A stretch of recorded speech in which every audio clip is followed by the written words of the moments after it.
السلام علیکم ورحمۃ اللہ وبرکاتہ ان الحمد للہ نحمده ونستعینه ونستغفره ونعوذ باللہ من شرور انفسنا ومن سیئات اعمالنا من يهده الله فلا مضل له ومن يضلل فلا هادی له واشهد ان لا الہ الا اللہ وحده لا شریک له واشهد ان محمدا عبده ورسوله یا ایها الذین آمنوا اتقوا اللہ حق تقاته ولا تموتن الا وانتم مسلمون يا أيها الناس اتقوا ربكم الذي خلقكم من نفس واحدة وخلق منها زوجها وبث منهما رجالا كثيرا ونساء واتقوا الله الذي تساءلون به والأرحام إن الله كان عليكم رقيبا يا أيها الذين آمنوا اتقوا الله وقولوا قولا سديدا يصلح لكم أعمالكم ويغفر لكم ذنوبكم ومن يطع الله ورسوله فقد فاز فوزا عظيما أما بعد میں آپ تمام بھائیوں اور بہنوں کو خوش آمدید کہتا ہوں، آپ کا استقبال کرتا ہوں دی وے آف سلفیہ کی جانب سے منعقد اس کورس میں۔ ہمارا یہ کورس جو سیرت النبی صلی اللہ علیہ وسلم کا کورس تھا، اس نام سے موسوم ہے یہ کورس، جس میں ہم لوگ پیارے نبی صلی اللہ علیہ وسلم کی زندگی کے قیمتی لمحات، آپ کی زندگی کے اہم واقعات ہم دیکھ رہے ہیں۔ چونکہ ہم بارہا کہتے ہیں کہ پیارے نبی صلی اللہ علیہ وسلم ہمارے لیے آئیڈیل ہے، ہمارے لیے نمونہ ہے، تو ہمیں آپ کی زندگی کو مکمل پڑھنا چاہیے اور آپ کی زندگی سے حاصل ہونے والے دروس و عبر کو جان کر کے ہمیں اس کو اپنی زندگیوں میں نافذ کرنا چاہیے۔ اور الحمدللہ ہمارا یہ جو سلسلہ چل رہا ہے، آج کی یہ اس کی 13ویں کڑی ہے۔ کل کا جو یعنی ابھی پچھلے ہفتے کا جو 12واں ایپیسوڈ ہمارا گزرا، جس میں ہم نے بہت سی باتیں آپ کے سامنے رکھی اللہ کے نبی صلی اللہ علیہ وسلم کی ہجرت سے متعلق، اور سفر ہجرت ہم نے آپ کے سامنے تفصیلی طور پر رکھا۔ خصوصاً اللہ کے نبی صلی اللہ علیہ وسلم کا اپنے گھر سے نکلنا، حضرت علی بن ابی طالب رضی اللہ تعالیٰ عنہ کو اپنے بستر پر سلا کر کے حضرت ابو بکر صدیق رضی اللہ تعالیٰ عنہ کے ساتھ آپ کا جو ہے اپنے گھر سے نکلنا، ہجرت کرنا، اور راستے میں ہونے والے مکمل واقعات اور ساری چیزیں الحمدللہ ہم نے آپ کے سامنے رکھی۔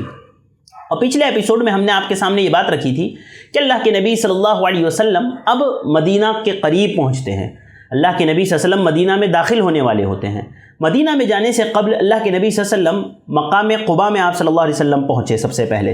اور وہاں پر آپ صلی اللہ علیہ وسلم نے قیام کیا۔ آپ کے بعد حضرت علی بن ابی طالب رضی اللہ تعالیٰ عنہ بھی 3 دن مکہ میں رہے، اور آپ نے اللہ کے نبی صلی اللہ علیہ وسلم کی دی ہوئی امانتوں کو لوگوں تک پہنچایا، اور پھر آپ بھی جو ہے اللہ کے نبی صلی اللہ علیہ وسلم کے پاس مسجد قباء آ کر کے، یعنی مقام قباء میں آ کر کے آپ صلی اللہ علیہ وسلم سے حضرت علی بن ابی طالب رضی اللہ تعالیٰ عنہ نے ملاقات کی۔ آپ صلی اللہ علیہ وسلم نے قباء میں، جب آپ صلی اللہ علیہ وسلم مکہ سے نکلے اور جب پورے واقعات ہوئے اور اس کے بعد قباء پہنچے آپ صلی اللہ علیہ وسلم، تو وہاں پر آپ نے بعض العلم کے مطابق 4 دن قیام کیا، بعض العلم کے مطابق 10 دن قیام کیا، اور بعض کے مطابق 15 دن قیام کیا۔ یعنی آپ صلی اللہ علیہ وسلم کچھ وقت تک قباء کی جگہ پر رہے، اور وہاں پر آپ صلی اللہ علیہ وسلم نے ایک مسجد تعمیر کی، جس کو ہم مسجد قباء آج کی تاریخ میں کہتے ہیں۔ مسجد قباء جو آج مکہ میں مدینہ میں ہے، ہاں، وہ جو ہے اللہ کے نبی صلی اللہ علیہ وسلم کی سب سے پہلی مسجد ہے۔ آپ نے اسلام میں جو ہے ہجرت کے بعد، یعنی مکی زندگی میں تو مسجد بنانا ممکن ہی نہیں تھا، کیونکہ وہاں پر جو فتنے تھے، وہاں پر جو پریشانیاں تھیں، جو مشرکین اور کفار جو آپ صلی اللہ علیہ وسلم کے پیچھے ہاتھ دھو کر کے پڑے ہوئے تھے، تو مسجد بنانا تو ممکن ہی نہیں تھا۔ لہذا اللہ کے نبی صلی اللہ علیہ وسلم نے وہاں مسجد نہیں بنائی، بلکہ ہم نے آپ کو بتایا تھا کہ وہاں پر ایک مرکز آپ صلی اللہ علیہ وسلم نے قائم کیا تھا، ایک سینٹر آپ صلی اللہ علیہ وسلم نے قائم کیا تھا، جس کو دار ارقم کہا جاتا تھا، جہاں پر اللہ کے نبی صلی اللہ علیہ وسلم صحابہ کا تزکیہ کرتے تھے، ان کی جو ہے تربیت کرتے تھے۔ لہذا اللہ کے نبی صلی اللہ علیہ وسلم نے جب مدینہ آپ صلی اللہ علیہ وسلم پہنچے، قباء میں آپ صلی اللہ علیہ وسلم جب پہنچے، تو آپ نے سب سے پہلا کام قباء میں پہنچنے کے بعد مسجد بنائی۔ اور آپ دیکھیں کہ آپ کو صرف 15 دن رکنا تھا وہاں، 10-15 دن رکنے کے لیے آپ نے مسجد تعمیر کی۔ انشاءاللہ اس سے متعلق بات آگے آئے گی۔ لہذا پیارے نبی صلی اللہ علیہ وسلم نے قباء میں قیام کیا، 10 دن یا 15 دن یا 4 دن آپ صلی اللہ علیہ وسلم نے قیام کیا، اور وہاں پر آپ صلی اللہ علیہ وسلم نے ایک مسجد تعمیر کی۔ اس کے بعد آپ صلی اللہ علیہ وسلم، یہ سب سے پہلی مسجد تھی، اسلام کی سب سے پہلی مسجد۔ اگر آپ سے پوچھے نا کہ اسلام کی سب سے پہلی مسجد کون سی ہے، تو مسجد نبوی نہیں ہے، مسجد قباء ہے سب سے پہلی مسجد۔ ٹھیک ہے، تو اللہ کے نبی صلی اللہ علیہ وسلم نے مسجد قباء، وہاں پر ایک مسجد تعمیر کی جو آج مسجد قباء کے نام سے موسوم ہے اور مشہور ہے۔ اور پھر اللہ کے نبی صلی اللہ علیہ وسلم حضرت ابو بکر کو اپنے ساتھ لیے مدینہ کے راستے پر چل دیے۔ مکہ سے مدینہ سے کچھ دوری کے فاصلے پر مقام قبا تھا، وہاں پر اللہ کے نبی صلی اللہ علیہ وسلم تھے۔ اس کے بعد وہاں سے آپ صلی اللہ علیہ وسلم مدینہ کے لیے روانہ ہوئے۔ جب آپ صلی اللہ علیہ وسلم مدینہ کے لیے روانہ ہوئے تو حضرت ابو بکر کو اپنے پیچھے بٹھا لیا، اور آپ صلی اللہ علیہ وسلم نے اپنے ننیال میں بنو نجار کے قبیلے میں آپ صلی اللہ علیہ وسلم نے کہلوا دیا تھا کہ اللہ کے نبی مدینہ آ رہے ہیں، لہذا وہ لوگ بھی اللہ کے نبی صلی اللہ علیہ وسلم کے ساتھ شامل ہو گئے، تلواریں اٹھائے ہوئے، اور جو ہے خوشی کے مارے وہ اللہ کے نبی صلی اللہ علیہ وسلم کے ساتھ جو ہے مدینہ کے راستے پر وہ لوگ بھی نکل گئے۔ اور آپ صلی اللہ علیہ وسلم جو ہے بنو سالم بن عوف کی آبادی میں پہنچے ہیں، وہاں پر جمعہ کا وقت ہوا، مدینہ سے کچھ دور، مدینہ سے کچھ پہلے، اور پھر وہاں پر آپ صلی اللہ علیہ وسلم نے نماز جمعہ ادا کی بنو سالم بن عوف کے علاقے میں، قبیلے میں، وہاں پر آپ نے جمعہ پڑھی، اور پھر اس کے بعد آپ صلی اللہ علیہ وسلم جمعہ پڑھنے کے بعد وہاں سے نکلے مدینہ کی جانب، اور اہل علم کہتے ہیں کہ اللہ کے نبی صلی اللہ علیہ وسلم کے ساتھ تقریباً 100 لوگ تھے۔ آپ مدینہ میں داخل ہوئے اس حالت میں کہ حضرت ابو بکر صدیق رضی اللہ تعالیٰ عنہ آپ کے ساتھ آپ کی سواری پر بیٹھے ہوئے ہیں، اور جو ہے اللہ کے نبی صلی اللہ علیہ وسلم مدینہ میں داخل ہوتے ہیں۔ آپ دیکھیں یہ جو واقعہ ہے مدینہ میں داخل ہونے کا، اس کو اہل سیر نے نقل کیا ہے۔ واقعہ کچھ اس طرح سے ہے کہ اللہ کے نبی صلی اللہ علیہ وسلم جو ہے مدینہ میں، آپ صلی اللہ علیہ وسلم جب سے مدینہ والوں کو، اہل مدینہ کو جب سے یہ خبر ملی تھی نا کہ پیارے نبی صلی اللہ علیہ وسلم ہجرت کر چکے ہیں، آپ صلی اللہ علیہ وسلم اپنے گھر سے نکل چکے ہیں، تو اہل مدینہ کا یہ معمول تھا کہ وہ روز صبح جو ہے اللہ کے نبی صلی اللہ علیہ وسلم کے استقبال کے لیے مقام حرہ میں آ جایا کرتے تھے، مدینہ سے تھوڑا سا باہر نکل کر کے مقام حرہ میں آتے تھے، اور وہاں آ کر کے اللہ کے نبی صلی اللہ علیہ وسلم کا انتظار کرتے کرتے کرتے کرتے یہاں تک کہ دھوپ آ جاتی، سخت دھوپ جب آ جاتی تو وہ لوگ واپس اپنے گھروں کو لوٹ جایا کرتے تھے۔ ایک دن اسی طرح کا معاملہ ہوا کہ انصار جو ہے اللہ کے نبی صلی اللہ علیہ وسلم کے صحابہ جو ہے انصار، یہ ابن اسحاق کی روایت ہے، روایت جو السیرہ النبویہ میں ابن ہشام نے اس کو نقل کیا ہے، جلد 2 صفحہ 157، کہتے ہیں کہ اللہ کے نبی صلی اللہ علیہ وسلم کا ایک دن ایسے ہی انصار، مدینہ کے انصار جو ہے انتظار کر رہے تھے، مقام حرہ میں وہ لوگ رکے ہوئے تھے، اللہ کے نبی صلی اللہ علیہ وسلم کا انتظار کر رہے تھے، سخت دھوپ آ گئی تو وہ لوگ اپنے گھروں پر لوٹ گئے۔ اتنے میں یہ ہوا کہ ایک یہودی اپنے ایک گھر کی عمارت پر کسی کام سے چڑھا، اونچی عمارت تھی اس کے گھر کی، وہ اس پر کسی کام سے چڑھا تو اس نے اللہ کے نبی صلی اللہ علیہ وسلم کے قافلے کو آتا ہوا دیکھ لیا، جس پہ ایک جو ہے اونٹنی پر حضرت اللہ کے نبی صلی اللہ علیہ وسلم اور حضرت ابو بکر سوار تھے، اور ایک پر جو ہے عامر بن فہیرہ، اللہ کے نبی صلی اللہ علیہ وسلم کے غلام، حضرت ابو بکر کے غلام عامر بن فہیرہ، اور جو ہے ابن ارقد جو ہے، دونوں سوار تھے۔ اللہ کے نبی صلی اللہ علیہ وسلم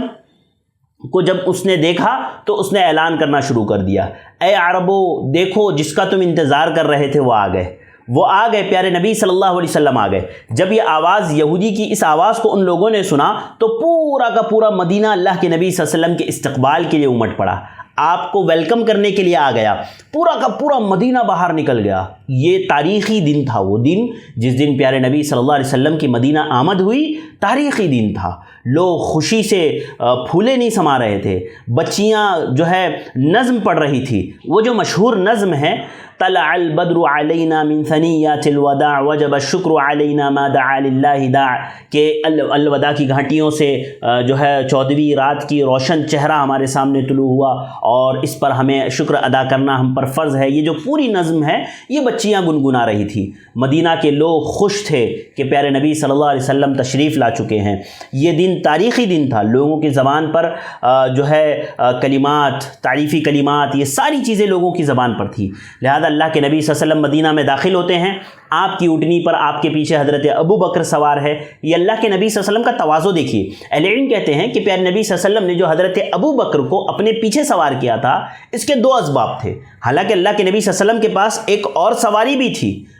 جس پہ عامر بن فہیرہ اور عبداللہ بن اریقط بیٹھے ہوئے تھے، لیکن اس کے باوجود پیارے نبی صلی اللہ علیہ وسلم نے حضرت ابو بکر کو اپنے ساتھ بٹھایا۔ اس کے 2 سبب اہل علم بیان کرتے ہیں۔ پہلا سبب تو یہ کہ پیارے نبی صلی اللہ علیہ وسلم یہ بتانا چاہتے تھے کہ اللہ کے نبی صلی اللہ علیہ وسلم کا حضرت ابو بکر سے کتنا قریبی تعلق ہے، کتنی محبت پیارے نبی حضرت ابو بکر سے کرتے ہیں۔ حضرت ابو بکر کی فضیلت، آپ کا منصب بتانا تھا کہ حضرت ابو بکر کی کتنی بڑی فضیلت ہے کہ پیارے نبی نے اپنے بازو میں اپنے پیچھے پیارے نبی صلی اللہ علیہ وسلم نے حضرت ابو بکر کو بٹھایا۔ ایک تو یہ بتانا تھا کہ اللہ کے نبی صلی اللہ علیہ وسلم کا حضرت ابو بکر سے کتنا گہرا تعلق ہے، اور دوسری بات اہل علم کہتے ہیں کہ اللہ کے نبی صلی اللہ علیہ وسلم یہ بتانا چاہتے تھے کہ میرے بعد خلافت کا بار اٹھانے والے ابو بکر ہیں، یعنی میرے بعد اگر کسی کو خلافت ملے گی، ہاں میری وفات کے بعد اگر کوئی خلیفہ بنے گا تو وہ ابو بکر ہوں گے۔ اس بات کی طرف اللہ کے نبی صلی اللہ علیہ وسلم کا اشارہ تھا، لہذا آپ صلی اللہ علیہ وسلم نے ان کو اپنے پیچھے بٹھا کر کے مدینہ میں آپ صلی اللہ علیہ وسلم جو ہے داخل ہوئے۔ اب دیکھیے مسئلہ ایسا تھا نا کہ انصار کے لوگ بہت زیادہ مالدار نہیں تھے، انصار مدینہ کے جو انصار تھے وہ بہت زیادہ مالدار نہیں تھے۔ آپ سمجھیے، ایک ہوتے ہیں مہاجرین، دوسرے ہوتے ہیں انصار۔ مہاجرین کس کو کہتے ہیں؟ وہ لوگ جو مکہ سے ہجرت کر کے مدینہ آئے، وہ مہاجر۔ جتنے صحابہ اکرام مکہ سے ہجرت کر کے مدینہ آئے وہ سارے کے سارے مہاجر، اور مدینہ میں جو صحابہ اکرام رہا کرتے تھے، جن کے گھر بار بیوی بچے سب مدینہ میں تھے، ان کو انصار کہا جاتا تھا۔ لہذا یہ انصاری صحابہ کرام بہت زیادہ مالدار نہیں تھے، اس کے باوجود ہر شخص کی وہ خواہش تھی کہ پیارے نبی صلی اللہ علیہ وسلم مدینہ میں داخل ہوئے ہیں، اب آپ رہنا چاہتے ہیں کہیں پر تو ہمارے گھر میں رہیں، ہمارے یہاں رہیں، ہمارے یہاں رہے۔ لوگ اللہ کے نبی صلی اللہ علیہ وسلم کی اونٹنی کی نکیل پکڑ پکڑ کے اپنی طرف کھینچتے ہیں، اللہ کے نبی صلی اللہ علیہ وسلم منع کرتے، رکو رکو ایسا نہ کرو، یہ اللہ کی طرف سے مامور ہے، یہ جہاں چاہے گی وہاں بیٹھ جائے گی اللہ کے حکم سے۔ لہذا وہ اونٹنی چلتی رہی، لوگ کوشش کرتے رہیں کہ ہمارے یہاں آ جائے، ہمارے یہاں آ جائے، لیکن وہ اونٹنی ایک جگہ ایسی جگہ پر جہاں کر کے بیٹھ گئی جہاں آج مسجد نبوی ہے۔ وہ اونٹنی اس جگہ پر بیٹھی جہاں پر آج مسجد نبوی ہے، اور پھر اللہ کے نبی صلی اللہ علیہ وسلم نے اسی جگہ کو منتخب کیا اور کہا کہ یہ ہمارا ٹھکانہ ہوگی اور یہیں پر جو ہے مسجد تعمیر کی جائے گی۔ اور وہ علاقہ اللہ کے نبی صلی اللہ علیہ وسلم کا ننیال تھا، ہاں اللہ کے نبی صلی اللہ علیہ وسلم کا ننیال بنو نجار کا علاقہ تھا۔ اہل علم کہتے ہیں کہ اللہ کے نبی صلی اللہ علیہ وسلم نے اپنے خاندان والوں کو یہ فضیلت بخشی، یہ شرف بخشا، یہ اعزاز بخشا کہ اللہ کے نبی صلی اللہ علیہ وسلم کے وہ مہمان کہلائے گئے، اللہ کے نبی اللہ کے نبی صلی اللہ علیہ وسلم کے وہ میزبان کہلائے گئے، اللہ کے نبی ان کے مہمان رہے۔ اللہ کے نبی صلی اللہ علیہ وسلم اب چاہتے تھے کہ اللہ کے نبی صلی اللہ علیہ وسلم نے کہا کہ اب کس کے گھر میں رہا جائے۔ اللہ کے نبی نے صحابہ اکرام سے، حضرت انس بن مالک رضی اللہ تعالیٰ عنہ کی روایت ہے صحیح بخاری کی حدیث نمبر 3911 حضرت انس بن مالک کہتے ہیں اقبل نبی اللہ صلی اللہ علیہ وسلم فقال نبی اللہ صلی اللہ علیہ وسلم ای بیوت اہلنا اقرب۔ اللہ کے نبی صلی اللہ علیہ وسلم نے پوچھا کہ اس زمین سے زیادہ قریب کس کا گھر ہے؟ حضرت ابو ایوب انصاری رضی اللہ تعالیٰ عنہ، جس کو میزبان رسول ہونے کا شرف حاصل ہونے والا تھا، وہ آگے بڑھے، کہا اللہ کے نبی یہ میرا گھر ہے، ہذا داری، یہ میرا گھر ہے اللہ کے نبی صلی اللہ علیہ وسلم۔ اللہ کے نبی نے کہا کہ وہیں بستر لگاؤ، آج دوپہر میں وہیں آرام کیا جائے گا، صحیح بخاری کی حدیث ہے۔ تو آپ دیکھیں اللہ کے نبی صلی اللہ علیہ وسلم مدینہ میں داخل ہوتے ہیں، اللہ کے نبی صلی اللہ علیہ وسلم صحابہ کرام اتنا اشتیاق کہ میرے گھر میں اللہ کے نبی آ جائے، میرے پاس آ جائے اللہ کے نبی صلی اللہ علیہ وسلم، لیکن اللہ کے نبی صلی اللہ علیہ وسلم حضرت ابو ایوب انصاری رضی اللہ تعالیٰ عنہ کو یہ شرف بخشتے ہیں کہ حضرت ابو ایوب انصاری رضی اللہ تعالیٰ عنہ کے گھر میں پیارے نبی صلی اللہ علیہ وسلم جو ہے قیام کرتے ہیں۔ اور پھر اللہ کے نبی صلی اللہ علیہ وسلم حضرت ابو ایوب انصاری رضی اللہ تعالیٰ عنہ کے گھر میں بھی پتہ ہے آپ کو، جیسے آج ہمارے یہاں مالے ہوتے ہیں نا، فرسٹ فلور سیکنڈ فلور، اللہ حضرت ابو ایوب انصاری رضی اللہ تعالیٰ عنہ کے گھر میں بھی ایسے ہی گراؤنڈ فلور تھا اور اس کے اوپر والا ایک حصہ تھا بالائی خانہ۔ اللہ کے نبی صلی اللہ علیہ وسلم نیچے رہ رہے تھے، حضرت ابو ایوب انصاری اوپر رہ رہے تھے بالائی خانے میں۔ تو حضرت ابو ایوب انصاری کو بہت برا لگتا تھا کہ میں کیسے اللہ کے نبی صلی اللہ علیہ وسلم نیچے ہیں اور میں اوپر چلا کروں، ہاں اللہ کے نبی نیچے ہے اور میں اوپر چلا کروں، ایسے کیسے ہو سکتا ہے؟ لہذا آپ کو بہت برا لگتا تھا حضرت ابو ایوب انصاری رضی اللہ تعالیٰ عنہ کو۔ صحیح مسلم کی روایت ہے حدیث نمبر 2053 حضرت ابو ایوب انصاری رضی اللہ تعالیٰ عنہ آئے اور پیارے نبی صلی اللہ علیہ وسلم سے گزارش کرنے لگے کہ اللہ کے نبی صلی اللہ علیہ وسلم آپ اوپر والی منزل میں چلے جائیے، ہمیں نیچے والی منزل میں رہنے دیجیے۔ پیارے نبی صلی اللہ علیہ وسلم نے فرمایا السفل ارفق، کہ ابو ایوب انصاری، ابو ایوب جو ہے نیچے والی منزل زیادہ بہتر ہے، نیچے والا گھر زیادہ بہتر ہے۔ حضرت ابو ایوب کہتے ہیں کہ اللہ کے نبی صلی اللہ علیہ وسلم میرا دل گوارا نہیں کرتا کہ آپ نیچے رہیں اور میں اوپر چلوں، میں اوپر چلوں۔ بعض روایات میں آیا ہے کہ حضرت ابو ایوب انصاری ان کی بیوی گھر کے اوپر والے حصے میں ایک کونے میں بیٹھ جایا کرتے تھے اور اوپر چلتے نہیں تھے کہ کہیں ایسا نہ ہو کہ پیارے نبی نیچے ہو اور ہم ان کے اوپر چل رہے ہیں، ہاں پتہ نہیں اللہ کے نبی کس حالت میں ہے، کہاں پر ہے، کس جگہ پر ہے، لہذا وہ پورے گھر میں نہیں چلتے تھے، وہ ایک کونے میں جا کر کے بیٹھ جایا کرتے تھے، جس کی وجہ سے وہ بہت پریشانی میں مبتلا تھے۔ آ کر کے اللہ کے نبی صلی اللہ علیہ وسلم سے بار بار گزارش کرنے لگے، اللہ کے نبی صلی اللہ علیہ وسلم آپ، چونکہ دیکھیے کیسا ہوتا ہے نا، نیچے کا جو حصہ ہوتا ہے وہ زیادہ آسان ہوتا ہے بنسبت اوپر کے حصے کے مقابلے میں۔ کیوں؟ آپ سمجھے، اللہ کے نبی صلی اللہ علیہ وسلم مدینہ تشریف لائے، اب لوگ ملاقات کرنے کے لیے آتے ہیں، لوگ باتیں کرنے کے لیے آتے ہیں، لوگ کچھ پوچھنے کے لیے آتے ہیں، کسی مسئلے کو لے کر کے آتے ہیں، تو لوگوں کا آنا جانا چونکہ اللہ کے نبی صلی اللہ علیہ وسلم کے لیے لگا رہتا ہے، اسی لیے اللہ کے نبی صلی اللہ علیہ وسلم چاہ رہے تھے کہ میں نیچے رہوں، لیکن حضرت ابو ایوب انصاری کنٹینیو اللہ کے نبی صلی اللہ علیہ وسلم سے گزارش کرتے رہے کہ اللہ کے نبی آپ اوپر چلے جائیے۔ جب اللہ کے نبی نے ان کی یہ محبت دیکھی، ان کی یہ عزت دیکھی، یہ توقیر دیکھی پیارے نبی کے لیے، تو اللہ کے نبی صلی اللہ علیہ وسلم اوپری والے حصے میں منتقل ہو گئے حضرت ابو ایوب انصاری کے گھر میں۔ اور حضرت ابو ایوب انصاری کی محبت تو دیکھیے، اللہ اکبر، حیران ہو جائیں ہم اللہ کے نبی سے محبت پر ان کی۔ حضرت ابو ایوب انصاری اللہ کے نبی صلی اللہ علیہ وسلم کو کھانا بنا کر کے بھیجا کرتے تھے اوپر، ہاں کھانے کے لیے، اور جب پلیٹ برتن واپس آتا نا پیارے نبی صلی اللہ علیہ وسلم کا، تو دیکھتے پوری پلیٹ میں کہ اللہ کے نبی کے ہاتھ، بچا ہوا کھانا جو ہوتا اللہ کے نبی کا، تو وہاں پر ڈھونڈتے کہ اللہ کے نبی کے کہاں پر انگلیاں لگی ہیں، کھانے کے کس حصے پر پیارے نبی کی انگلیاں لگی ہے، اسی حصے سے اٹھا کر کے میں کھاؤں۔ اللہ اکبر، اللہ ایسی محبت ہم تمام کو بھی عطا فرمائے۔ حضرت ابو ایوب کہتے ہیں کہ اسی طرح میں کرتا رہتا۔ ایک دن ایسا ہوا، یہ صحیح مسلم ہی کی مکمل روایت ہے، کہتے ہیں کہ ایک دن ایسا ہوا کہ کھانا پلیٹ میں اللہ کے نبی صلی اللہ علیہ وسلم کے پاس گیا اور وہ کھانا واپس آ گیا، ویسے ہی آ گیا، اللہ کے نبی صلی اللہ علیہ وسلم نے اس کھانے کو چھوا تک نہیں۔ میں ڈر گیا، میں خوف کھا گیا، اور میں دوڑتا ہوا پیارے نبی صلی اللہ علیہ وسلم کے پاس گیا۔ میں اللہ کے نبی صلی اللہ علیہ وسلم سے کہا کہ اللہ کے نبی صلی اللہ علیہ وسلم آپ نے کھانا نہیں کھایا؟ اللہ کے نبی نے فرمایا کہ اس میں لہسن ہے، اللہ کے نبی نے فرمایا تھا اس میں لہسن ہے۔ حضرت ابو ایوب انصاری کہتے ہیں کہ میں نے پوچھا کہ اللہ کے نبی صلی اللہ علیہ وسلم یہ حرام ہے؟ آپ نے فرمایا لا ولکنی اکرہ، اس لیے نہیں، حرام تو نہیں ہے لیکن میں اس کو ناپسند کرتا ہوں۔ ناپسند کرنے کی وجہ خود اللہ کے نبی صلی اللہ علیہ وسلم نے دیگر روایات میں بتائی، وہ یہ کہ اس میں بدبو ہوتی ہے لہسن میں، لہسن پیاز جب انسان کھاتا ہے تو منہ میں بدبو آتی ہے، تو اس سے فرشتوں کو تکلیف ہوتی ہے۔ تو اللہ کے نبی صلی اللہ علیہ وسلم نے کہا کہ چونکہ اللہ کے نبی صلی اللہ علیہ وسلم کے پاس فرشتوں کا آنا جانا لگا رہتا تھا، اسی لیے اللہ کے نبی وہ چیز نہیں کھاتے تھے، ورنہ حلال ہے، میں اور آپ کھا سکتے ہیں۔ کھانے کے بعد اس کا طریقہ یہ ہے نا کہ آپ ایسی کوئی چیز کھا لیں جو اس بدبو کو زائل کر دے، جو اس باس کو، وہ جو بدبو آتی ہے لہسن کی یا پیاز کی، اس کو زائل کر دے، تو کوئی حرج نہیں ہے، بالکل کھانا چاہیے اور جائز ہے، کھا سکتے ہیں۔ لہذا اللہ کے نبی صلی اللہ علیہ وسلم نے حضرت ابو ایوب انصاری رضی اللہ تعالیٰ عنہ کو یہ بات بتائی۔ اور آپ کو پتہ ہے بعض روایتوں میں یہ بھی آیا نا کہ حضرت ابو ایوب انصاری رضی اللہ تعالیٰ عنہ نیچے اس لیے منتقل ہوئے نا، اوپر سے نیچے اس لیے منتقل ہوئے کہ ایک مرتبہ حضرت ابو ایوب انصاری کے گھر میں اوپر مٹکا پھوٹ گیا، پانی کا جو گھڑا تھا وہ پھوٹ گیا اور پورے گھر میں چھت پہ پانی ہو گیا۔ اللہ کے نبی صلی اللہ علیہ وسلم نیچے آرام کر رہے تھے، حضرت ابو ایوب انصاری ڈر گئے، اتنا ڈر گئے کہ کہیں اللہ کے نبی صلی اللہ علیہ وسلم کے اوپر پانی نہ گرے۔ آپ نے جو ایک لحاف تھا، اڑنے کا ایک جو سامان تھا، سخت سردی کے موسم میں اس کو پورا بھگو دیا، اس کو مکمل بھگو دیا، اس وجہ سے کہ صرف اور صرف پیارے نبی صلی اللہ علیہ وسلم کے اوپر یہ پانی نہ گرے۔ لہذا ان پریشانیوں کی وجہ سے حضرت ابو ایوب انصاری رضی اللہ تعالیٰ عنہ نے گزارش کی پیارے نبی صلی اللہ علیہ وسلم سے نچلی منزل پر آنے کے لیے، اور پیارے نبی صلی اللہ علیہ وسلم نے جو ہے ان کو اجازت دے دی، اور پھر اللہ کے نبی صلی اللہ علیہ وسلم جو ہے اوپر رہتے تھے، حضرت ابو ایوب انصاری نیچے رہتے تھے۔ اور اللہ کے نبی صلی اللہ علیہ وسلم کی ہجرت کے بعد پھر آپ کا تمام گھرانہ، آپ کی زوجہ محترمہ حضرت سودا رضی اللہ تعالیٰ عنہ ہجرت کی، آپ کی دونوں صاحبزادیاں حضرت فاطمہ اور حضرت ام کلثوم نے جو ہے ہجرت کی، اسی طرح حضرت اسامہ بن زید نے ہجرت کی واپس سے،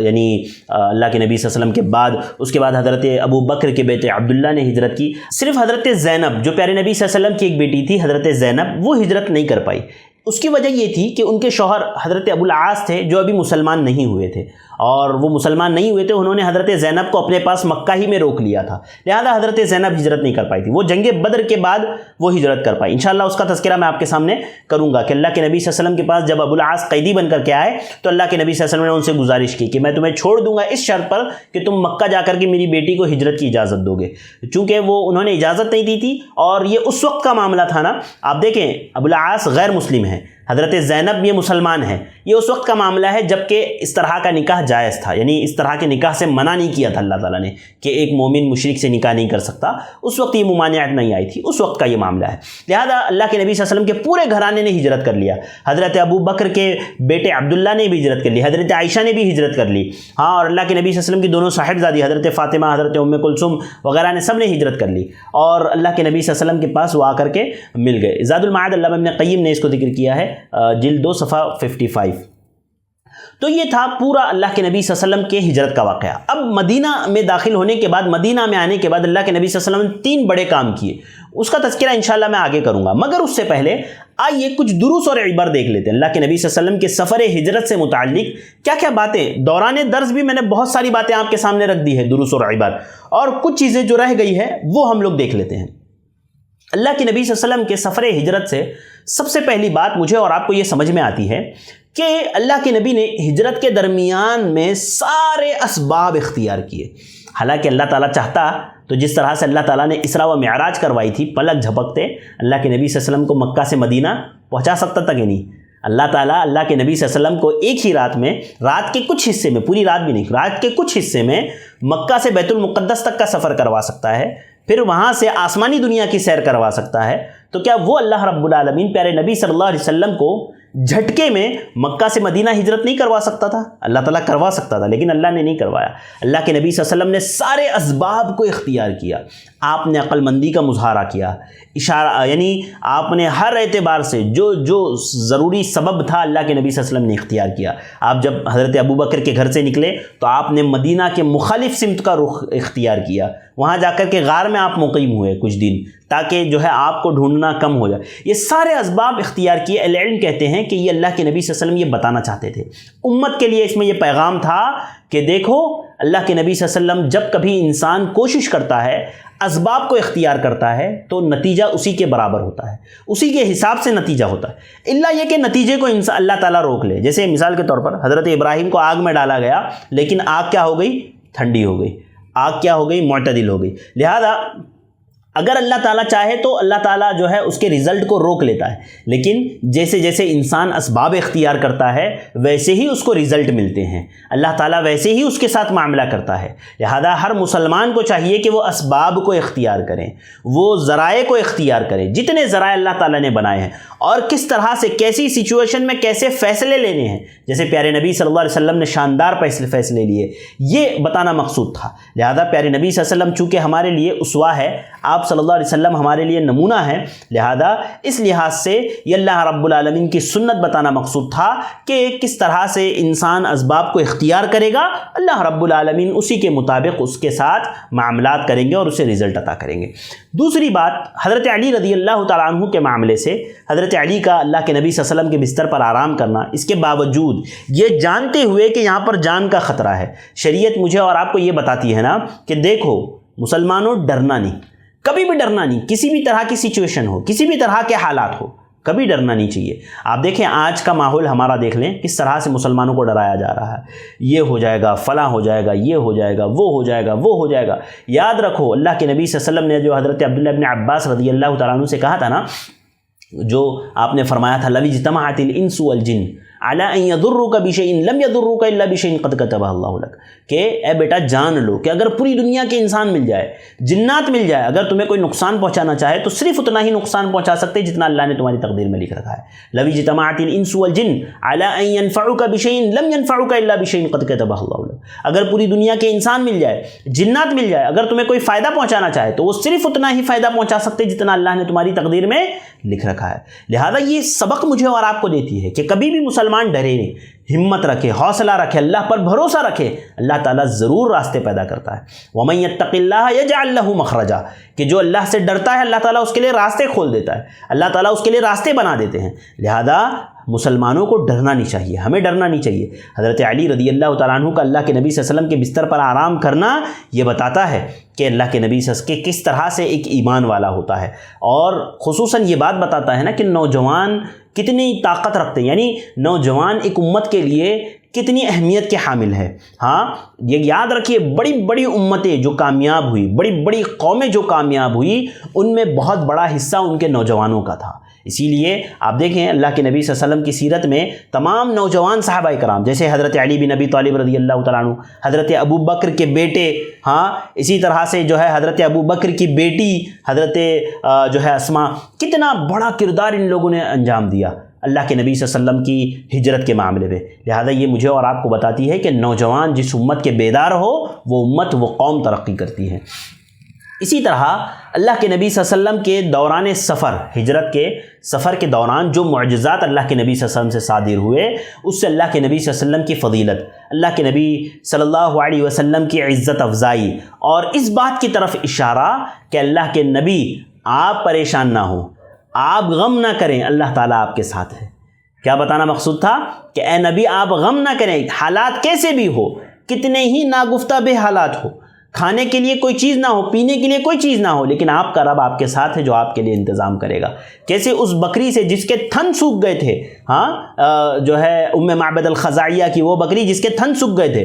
جس نے کبھی دودھ نہ دیا تھا، ایسی بکری سے اللہ رب العالمین نے آپ کو دودھ عطا کیا۔ لہذا یہ سبق دینا تھا، یہ اشارہ اللہ کے نبی صلی اللہ علیہ وسلم کے لیے تھا کہ آپ پریشان نہ ہو، آپ کا رب آپ کے ساتھ ہے، ہر مشکل میں، ہر پریشانی میں وہ آپ کے ساتھ ہے، ہر موڑ پر وہ آپ کے ساتھ ہے۔ لہذا ہر مسلمان کو یہ یاد رکھنا چاہیے کہ جو کوئی بھی اللہ کی راہ میں ہے آپ نہ ڈریں، اللہ آپ کے ساتھ ہے۔ اگر آپ حق پر ہے، آپ سچ کے ساتھ ہے، آپ سچ کے راستے پر ہے، اللہ آپ کے ضرور ساتھ ہے۔ اسی طرح جو ہے حضرت ابو بکر کی فضیلت اس سفر ہجرت سے پتہ چلتی ہے کہ جس طرح سے حضرت ابو بکر نے پیارے نبی صلی اللہ علیہ وسلم کا ساتھ دیا، جو کردار حضرت ابو بکر نے ادا کیا، اس سے آپ کی فضیلت کا پتہ چلتا ہے، آپ کی جو ہے اللہ کے نبی صلی اللہ علیہ وسلم سے حد درجے محبت کا ثبوت ملتا ہے۔ اور حضرت ابو بکر کے لیے کیا یہ فضیلت کے لیے یہ بات کم ہے کہ جن کا تذکرہ اللہ تعالیٰ قرآن میں کرے، یہ کہتے ہوئے ثانی اثنین اذ ہما فی الغار اذ یقول لصاحبہ لا تحزن ان اللہ معنا، کہ دو میں سے دوسرا جب وہ دونوں غار میں تھے، جب وہ اپنے ساتھی سے کہہ رہا تھا کہ غم نہ کرنا، اللہ ہمارے ساتھ ہے، غم نہ کرنا، اللہ ہمارے ساتھ ہے۔ یہ جو سورہ توبہ کی آیت نمبر 40 ہے، یہ اللہ رب العالمین کا اس طرح سے حضرت ابو بکر کا تذکرہ کرنا، کیا یہ کوئی چھوٹی بات ہے؟ لہذا میرے بھائیوں، آپ دیکھیں حضرت ابو بکر کی فضیلت، اور وہ معاملہ جو میں نے آپ کے سامنے رکھا تھا کہ مدینہ میں اللہ کے نبی داخل ہوئے، جبکہ آپ کے پاس اور ایک سواری تھی جس پر عامر بن فہیرہ اور عبداللہ بن اریقط بیٹھے ہوئے تھے۔ حالانکہ اللہ کے نبی چاہتے تو حضرت ابو بکر کو اس سواری پر سوار کر سکتے تھے، لیکن اللہ کے نبی نے حضرت ابو بکر کو اپنے ساتھ بیٹھائے رکھا۔ اس سے یہ سبق بھی ملتا ہے نا کہ انسان کے اندر تواضع ہونا چاہیے، خاک ساری ہونی چاہیے، ہمیں جو ہے تھوڑا سا نرم مزاج، جھک کر کے رہنا چاہیے۔ یہ یعنی جھک کر کے رہنے کا مطلب یہ نہیں ہے کہ جھک کر کے چلے، نہیں، انسان کے مزاج کے اندر تواضع ہونا چاہیے۔ اسی طرح سفر ہجرت سے ایک اور بات ہمیں یہ بھی پتہ چلتی ہے کہ حضرت ابو ایوب انصاری رضی اللہ تعالیٰ عنہ کی اور آپ کے گھرانے کی پیارے نبی صلی اللہ علیہ وسلم سے کتنی محبت، کتنی وہ لوگ پیارے نبی صلی اللہ علیہ وسلم سے محبت کیا کرتے تھے، اس کا بھی ہمیں جو ہے پتہ چلتا ہے۔ اور آخری بات جو ہمیں پتہ چلتی ہے وہ یہ کہ اللہ کے نبی صلی اللہ علیہ وسلم کس طرح سے لہسن کی بو سے اللہ کے نبی صلی اللہ علیہ وسلم پرہیز کیا کرتے تھے۔ آج دیکھیں، آپ سوچیں کہ کتنی بڑی بات ہے نا کہ اللہ کے نبی صلی اللہ علیہ وسلم لہسن کی بو کو جو ہے مسجد میں لے جانا پسند نہیں کرتے تھے تاکہ اس سے فرشتوں کو تکلیف نہ ہو۔ آج ہمارے یہاں دیکھیے، سگریٹ پھونکتے ہیں، مسجد چلے جاتے ہیں، بیڑی مارے مسجد میں چلے جا رہے ہیں، گٹکا تمباکو کھا رہے ہیں، منہ میں گندی باس آ رہی ہے، ایسے ہی مسجد میں چلے جا رہے ہیں۔ کتنے افسوس کی بات ہے، کتنے افسوس کی بات ہے۔ یہ حلال کھا کر کے اللہ کے نبی صلی اللہ علیہ وسلم نے اس کی بدبو کی وجہ سے مسجد میں جانے سے منع کیا، اور یہاں حرام کھا کھا کر کے لوگ مسجدوں میں جا رہے ہیں۔ بڑے افسوس کی بات ہے میرے بھائیوں، دوستوں، اس سے پرہیز کرو۔ یہ سب چیزیں کھانے کے لیے چھوڑ دو، نشہ آور چیزیں ساری چھوڑ دو، سگریٹ، گٹکا، تمباکو، یہ ساری چیزیں چھوڑ دو، کم سے کم اللہ رب العالمین کے لیے چھوڑو، اللہ تعالیٰ آپ کو اس کا بہتر بدلہ عطا کرے گا۔ لہذا یہ چیز حرام نہیں ہے، یاد رکھیے یہ چیز حرام نہیں ہے لہسن وغیرہ کھانا، لیکن یہ ہے کہ انسان جب نماز کے لیے جائے تو اس کی بدبو کو زائل کر کے جائے۔ تو یہ تھی چند باتیں جو سفر ہجرت سے میں نے آپ کے سامنے رکھی، اس کے علاوہ اور بھی ڈھیروں اس میں عبرتیں اور نصیحتیں ہیں، یہ بس چند چیزیں میں نے آپ کے سامنے رکھی۔ آئیے آگے بڑھتے ہیں۔ اللہ کے نبی صلی اللہ علیہ وسلم مدینہ آئے، آپ صلی اللہ علیہ وسلم نے مدینہ آنے کے بعد 3 سب سے بڑے کام کیے۔ سب سے پہلا کام پیارے نبی صلی اللہ علیہ وسلم نے مسجد کی تعمیر کی۔ مدینہ آنے کے بعد آپ نے سب سے پہلا کام یہ کیا کہ مسجد کی تعمیر کی۔ اور قباء میں بھی میں نے آپ کو بتایا تھا کہ جب قباء میں آپ صلی اللہ علیہ وسلم نے قیام کیا تو آپ نے بھی وہاں پر سب سے پہلے مسجد کی تعمیر کی۔ لہذا یہاں بھی آپ صلی اللہ علیہ وسلم نے جو سب سے پہلا کام کیا وہ مسجد کی تعمیر کی۔ دوسرا کام آپ صلی اللہ علیہ وسلم نے کیا، یہودیوں سے معاہدہ۔ چونکہ مدینہ میں یہودی آباد تھے، بہت سارے یہودی قبیلے تھے، انشاءاللہ میں آگے ذکر کروں گا اس چیز کا، اور میں بتاؤں گا کہ یہودیوں نے کتنا اسلام کو نقصان پہنچایا ہے۔ تو دوسرا کام آپ صلی اللہ علیہ وسلم نے یہ کیا کہ یہودیوں کے ساتھ معاہدہ کیا۔ اور تیسرا مواخات، بھائی چارگی، مکی یعنی مہاجر اور انصار کے درمیان میں مواخات، ان تینوں چیزوں کے تعلق سے آگے ہم لوگ دیکھیں گے۔ آئیے سب سے پہلے دیکھتے ہیں مسجد کے تعلق سے۔ پیارے نبی صلی اللہ علیہ وسلم، جیسے کہ میں نے آپ کو بتایا کہ اللہ کے نبی کی اونٹنی کو آپ نے چھوڑ دیا، وہ اونٹنی جا کر کے اس جگہ پر بیٹھی جہاں آج مسجد نبوی ہے۔ اللہ کے نبی صلی اللہ علیہ وسلم نے کہا کہ یہ مسجد کی جگہ ہے اور یہی ہمارا مسکن ہوگی، یہی ہمارا ٹھکانہ ہوگی۔ اب وہ جو جگہ تھی نا، وہ 2 یتیم بچوں کی تھی۔ وہ جس جگہ پر اونٹنی بیٹھی تھی وہ 2 یتیم بچوں کی تھی، جو حضرت اسعد بن زرارہ رضی اللہ تعالیٰ عنہ جو مسلمان تھے، ان کی نگرانی میں وہ بچے رہا کرتے تھے۔ پیارے نبی صلی اللہ علیہ وسلم نے ان بچوں سے گزارش کی کہ وہ جگہ میں آپ لوگوں سے خریدنا چاہتا ہوں. انہوں نے کہا کہ ہم آپ کو ہبہ کرتے ہیں, ہم آپ کو ہبہ کرتے, گفٹ میں دیتے ہیں اللہ کے نبی صلی اللہ علیہ وسلم. اللہ کے نبی نے نہیں لیا. آپ صلی اللہ علیہ وسلم راضی نہیں ہوئے اس بات پر کہ ان سے گفٹ لیا جائے. اللہ کے نبی صلی اللہ علیہ وسلم نے کہا کہ نہیں, میں اس کو پوری رقم دینے کے بعد اس جگہ کو لوں گا. اور صحیح بخاری کی ایک اور روایت میں, یہ جو روایت میں نے آپ کے سامنے رکھی یہ بھی صحیح بخاری کی ہے, حدیث نمبر 3906. اسی طرح ایک اور روایت ہے جو صحیح بخاری کی ہے کہ اللہ کے نبی صلی اللہ علیہ وسلم جب وہاں پہنچے اور اس جگہ کا انتخاب ہوا مسجد کے لیے, تو اللہ کے نبی صلی اللہ علیہ وسلم نے بنو نجار کے سرداروں کو بلایا اور سرداروں کو بلا کر کے فرمایا, یا بنی نجار ثامنونی بحائطکم ھذا. اللہ کے نبی صلی اللہ علیہ وسلم نے ان سے کہا کہ اے بنو نجار, مجھے اس احاطے کی قیمت بتاؤ, مجھے میرے ساتھ اس احاطے کی قیمت طے کر لو, اس جگہ کی قیمت طے کر لو. وہ لوگ کہنے لگے اللہ کے نبی صلی اللہ علیہ وسلم آپ سے کیا ہم قیمت لیں, ہم اس کو آپ کو دے دیتے ہیں. اللہ کے نبی صلی اللہ علیہ وسلم نے فرمایا نہیں, میں اس کو بغیر قیمت کے, اللہ کے نبی نے کہا کہ میں اس کو ہرگز قبول نہیں کروں گا. یہ بھی صحیح بخاری کی روایت ہے, حدیث نمبر 3932. لہذا اللہ کے نبی صلی اللہ علیہ وسلم نے جو ہے اس جگہ کو ایسے ہی لینا جو ہے مناسب نہیں سمجھا. یہ جو بات تھی نا پہلی والی, یہ حافظ ابن حجر نے فتح الباری میں اسی حدیث کے کانٹیکسٹ میں اس کو ذکر کیا ہے, جلد 15 صفحہ نمبر 126. اسی طرح صحیح بخاری کی مزید دیگر روایتوں میں, جیسے صحیح بخاری حدیث نمبر 3906 میں یہ بھی ہے کہ وہ جو جگہ تھی, اللہ کے نبی صلی اللہ علیہ وسلم نے وہ جو 2 یتیم بچوں سے اس جگہ کو خریدا تھا, تو وہاں پر پہلے مشرکین کی قبریں تھیں, وہ کھنڈر علاقہ تھا اور مشرکین کی قبریں تھیں وہاں پر. اللہ کے نبی صلی اللہ علیہ وسلم نے ان ساری قبروں کو اکھڑوا دیا وہاں سے, اور جو ہے وہاں سے ان تمام قبروں کو, مشرکین کی قبروں کو آپ صلی اللہ علیہ وسلم نے اکھڑوا دیا, اور کھجور کے درخت جو ہے وہاں سے آپ صلی اللہ علیہ وسلم نے کاٹ دیے, اور وہیں پر جو ہے پیارے نبی صلی اللہ علیہ وسلم نے مسجد نبوی کی تعمیر کروائی, جہاں پر آج مسجد نبوی ہے, اور اس کو صحابہ کرام کے ساتھ مل کر کے اللہ کے نبی صلی اللہ علیہ وسلم نے تعمیر کیا. خود پیارے نبی صلی اللہ علیہ وسلم بھی اس میں بنفس نفیس شریک رہے اس مسجد کی تعمیر میں. آپ صلی اللہ علیہ وسلم اپنے ہاتھوں سے اینٹوں کو اٹھاتے, آپ صلی اللہ علیہ وسلم دیا کرتے تھے, اور ساتھ ہی ساتھ آپ صلی اللہ علیہ وسلم یہ اشعار بھی پڑھتے جا رہے تھے, اللہم ان الاجر اجر الاخرہ فرحم الانصار والمہاجرہ. اللہ کے جو ہے اصل ثواب تو آخرت کا ثواب ہے, اصل اجر تو آخرت کا اجر ہے, اے اللہ رب العالمین انصار اور مہاجرین پر رحم فرما. یہ اشعار پیارے نبی صلی اللہ علیہ وسلم تلاوت کر رہے تھے. یہ صحیح بخاری کی حدیث ہے, حدیث نمبر 3932. لہذا آپ صلی اللہ علیہ وسلم خود بھی اس بنفس نفیس اس مسجد کی تعمیر میں آپ شرکت کیا, آپ صلی اللہ علیہ وسلم نے وہاں پر آپ صلی اللہ علیہ وسلم نے خود کام کیا اور صحابہ کرام سے کام کروایا. اور اللہ کے نبی کی ایک خاصیت تھی نا کہ جو جس کام میں ماہر ہوتا اس کو وہی کام آپ صلی اللہ علیہ وسلم دیتے. جیسے کہ ایک صحابی تھے طلق بن علی یمامی صحابی تھے, کہتے ہیں کہ اللہ کے نبی صلی اللہ علیہ وسلم جب مسجد کی تعمیر ہو رہی تھی تو اللہ کے نبی صلی اللہ علیہ وسلم صحابہ سے کہہ رہے تھے کہ دیکھو یہ یمامی کو جو ہے مٹی کو گوندنے کا کام دو, کیونکہ یہ مٹی اچھی گوندتا ہے. صحابی رسول کہتے ہیں کہ اللہ کے نبی صلی اللہ علیہ وسلم نے مجھے اپنے پیروں سے مٹی کو گوندتے ہوئے دیکھا اور دیکھا کہ میں کتنے اچھے انداز میں گوند رہا ہوں. لہذا اللہ کے نبی صلی اللہ علیہ وسلم صحابہ کرام سے کہتے ہیں اللہ کے نبی کہ اس کو مٹی گوندنے کا کام دیا کرو, کیونکہ یہ کام بہت اچھا کرتا ہے. دلائل النبوہ امام بہقی کی جو کتاب ہے, جلد نمبر 2 صفحہ نمبر 545. لہذا تمام صحابہ کرام اس میں حصہ لیے, حتیٰ کہ حضرت عمار بن یاسر رضی اللہ تعالیٰ عنہ. ہاں میں آپ کو بتا دوں کہ میں نے دیکھا کہ تقریباً ایپیسوڈ نمبر 6 میں جب ہماری بات چل رہی تھی کہ صحابہ کرام میں شہادت کی, تو میں ذکر کر رہا تھا کہ حضرت سمیہ کی وفات ہوئی, حضرت یاسر کی وفات ہوئی, اور غلطی سے اس میں نے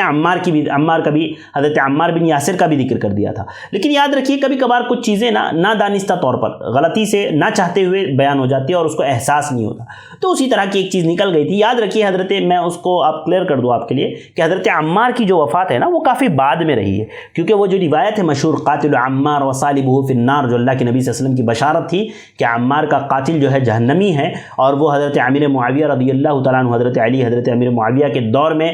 جو ہے ان کی شہادت ہوئی حضرت عمار رضی اللہ تعالیٰ عنہ کی. لہذا جو ہے حضرت عمار بھی اس مسجد کی تعمیر میں شریک رہے, اور حضرت عمار رضی اللہ تعالیٰ عنہ ایک ساتھ 2 اینٹ اٹھاتے تھے. سب صحابہ کرام ایک اینٹ اٹھاتے تھے نا, ایک پتھر اٹھاتے تھے. حضرت عمار 2 اٹھاتے تھے, کہتے تھے ایک میری طرف سے ایک اللہ کے نبی کی طرف سے. اللہ کے نبی نے جب حضرت عمار کو دیکھا تو فرمایا کہ عمار کے لیے دوہرا اجر ہے, عمار کے لیے دوہرا اجر, ڈبل اجر ہے اس چیز کا. لہذا حضرت عمار بن یاسر رضی اللہ تعالیٰ عنہ بھی اس طرح سے غرم جوشی سے صحابہ کرام جو ہے